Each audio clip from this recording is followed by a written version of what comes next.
Hi and welcome back to my YouTube channel. I am so happy to be back here. It's been so long that I created a long form YouTube content. Thank you so much, you guys, for 1,000 subscribers. It really means a lot to me. But let's make that 2K, okay?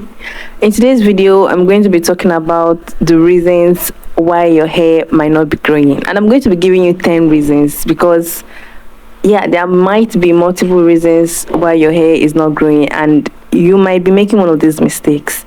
Okay, so I know how really frustrating it can be to be stuck at a particular hair length and you're not seeing any growth, and then it feels like everything you're doing is not working, but maybe you're making one of these mistakes. So watch to the end so that you know if you're making any one of these mistakes.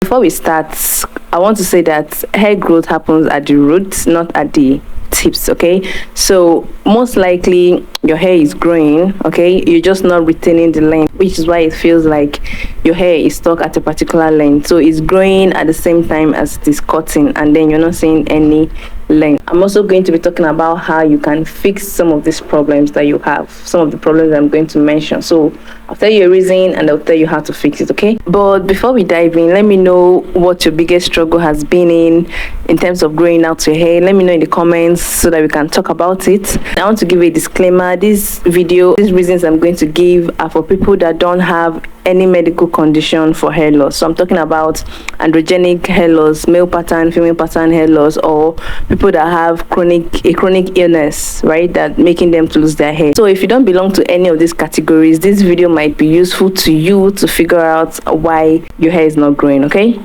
right, so let's start. Number one, you're skipping your hair trims. You're not trimming your hair at all.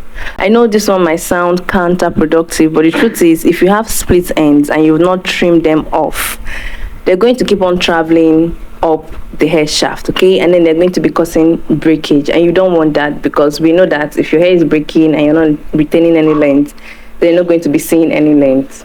You get. So to fix the problem of split ends, you have to cut them off. Yes, you have to trim them off. So you should schedule regular trims every 3 months, every 4 months, or as needed. Anytime you see a split end, just cut it off so it doesn't travel up your shaft. But also bear in mind that you have to use a sharp scissors, okay? If you use a blunt scissors, it's just going to make the split end worse. So you've cut a split end, but you've actually made another split end that's going to keep on traveling your hair shaft.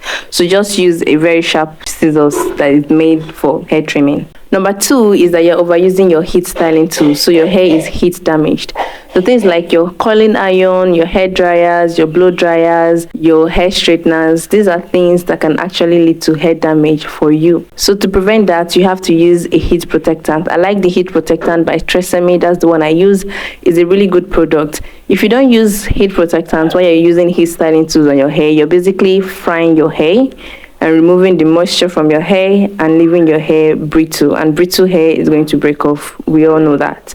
So use a heat protectant. Another thing you can do to reduce heat damage is to maybe reduce the amount of time that you use your heat styling tools. So maybe once a month. Then you also don't have to use the heat styling tools in the highest heat setting. If the lower heat setting can get the job done, then just use it at the lower heat setting. Nobody gets a prize or an award for using the highest heat settings in the hair styling tools. Also, if you're using a lot of hair styling in your routine, your deep conditioning game has to be top notch. And this brings me to my next point. So that's number three of the reason why your hair is not growing, is probably because you're not deep conditioning your hair enough. It is sad that at this age and time we still have to scream deep conditioning. It is basically one of the best things you can do to your hair. It adds moisture back to your hair, it adds protein back to your hair, and if you're using the ones that have bond repair ingredients, it repairs your hair at a molecular level. I mean, these are all the benefits you get from deep conditioning your hair. I don't see any reason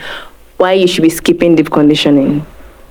Some of the things that you can see on your hair if you're not deep conditioning enough includes that your hair is brittle, your hair is not shiny, it lacks elasticity. Sometimes too, your hair can also be very, very easy to detangle, and even after you detangled it, you find your hair tangling back very easily.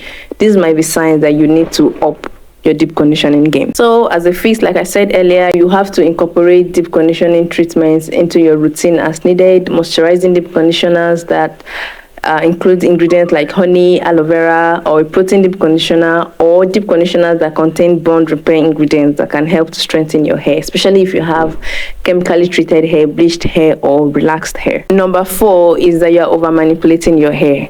I'm sure we've heard countless times that if you want your hair to grow, then you have to leave it alone. And it's true. If you're doing too much to your hair and you're handling your hair all the time, you're not giving it the chance to, breathe. So you have to learn to not over manipulate your hair. This can look like combing your hair every day, or always touching your hair, or always changing your hairstyles every week. So as a fix, just do the opposite. You don't have to comb your hair every day. You can comb your hair only on wash days. You can use your fingers to detangle on other days in between your wash days. You can also try not touching your hair all the time. Also, keep your styles for longer and go for low tension, low manipulation hairstyles. Number 5, you're sleeping without protecting your hair. And I'm talking about wearing a silk or a satin bonnet to bed. If you sleep without protecting your hair, your beddings, if you're using a cotton bedding, is just going to soak up all the moisture from your hair and just going to leave your hair dry. Also, the friction that happens between your hair and your beddings can lead to breakage, which is why it is very, very important to use materials like silk and satin as a scarf, as a bonnet, or as a pillowcase to protect your ends while you sleep. Number 6, your hair is overprocessed. Yes, be it relaxer, be it bleach, be it dyes. If your hair is chemically treated, it has a higher tendency to become overprocessed with these chemicals. So you have to take extra care when caring for your hair. I'm not saying you shouldn't use any of these things on your hair. I am only saying that you should pick a struggle. If you're going to relax your hair, there's no reason why you should also permanently dye it or bleach it. And if you're already bleaching or dyeing your hair, maybe you should skip the relaxers, since these things are all chemical treatments and there's only so much your hair can take. If you have relaxed hair like me, there is really no reason for you to be relaxing your hair every 4 weeks. Like, that's going to cause a lot of overlap and you're just going to overprocess your hair with the relaxer, and that is not good. If your hair is overprocessed, it just thins out, becomes dry, becomes brittle, becomes really, really damaged, and it's just going to break off, and we don't want that. So you have to stretch your relaxer periods at least 12 weeks. I do 12 to 16 weeks. Anything less than that, to be honest, you're doing too much. I know how difficult it can be to manage new growths whenever you have a lot of them and you're trying to stretch your relaxer. But if you have a solid routine, I don't think that should be a problem, because in the long run, it's going to benefit you. If you're going to dye your hair, you can choose semi-permanent dyes instead of the permanent dyes. And then sometimes your hair just needs to breathe after some of these chemical treatments, and that can even help it recover its strength and resilience and elasticity back. So by the time you've treated your hair with these chemicals, your deep conditioning game has to be top notch. You have to incorporate moisture, protein deep conditioning, and bond repair treatments into your routine to help your hair bounce back into being healthy. On the days that you do these chemical treatments on your hair, that's not the day for you to do something else to your hair. For example, you cannot relax your hair on Monday and still choose to do braids on that same day. Like I said earlier, sometimes giving your hair a break after these chemical treatments helps it to bounce back into being healthy. So if you're liking this video and you're learning something from this video so far, give it a thumbs up. It really helps my video. Moving on, number 7, you're ignoring your scalp. Yes, scalp health is very, very crucial to growing really healthy hair. Your scalp is like the soil in which your hair grows. So if you ignore your scalp health, the hair that is growing out of your scalp might not be healthy. And it's really easy to incorporate scalp care into your routine.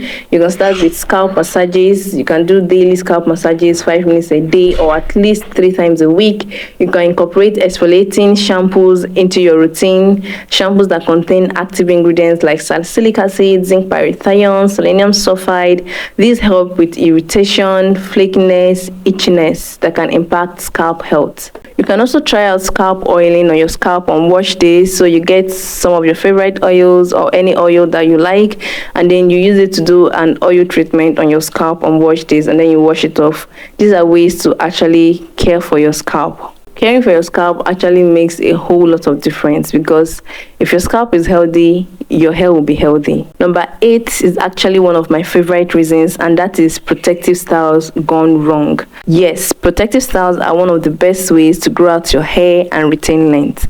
But sometimes your protective styles are not protecting anymore. Sometimes the installation method and the method of taking them down just makes it no longer protecting. For example, if you're trying to use braids as your protective style, but it is tight, that is no longer a protective style. Or you're trying to do crochet, for example, and the weaving underneath is tight, and then you're trying to force the crochet pin into your hair for it to attach the extension. That is no longer a protective style. Most times we think we're doing the right thing, but we actually are not. Another really important step in protective styling is the takedown process. The takedown process is as important as the installation process, because you can't have your protective style protect your head throughout the duration in which you've had it on, and then the takedown process is the reason why you lose all of the length that you retained. I mean, it doesn't make sense. It's like taking one step forward and then 2 steps backward.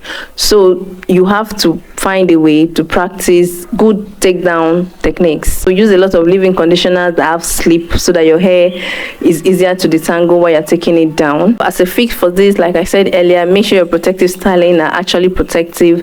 They're not tight. There is no need to keep your protective styles for an extremely long amount of time. Anywhere after 8 weeks, that protective style has just been too long on your hair and you need to take it down. Keeping your protective styles for a really short period of time can also be counterproductive, because then it can lead to over manipulation. Number 9, your ends are not protected. The ends of your hair are the most fragile part of your hair, and you need to treat them as such.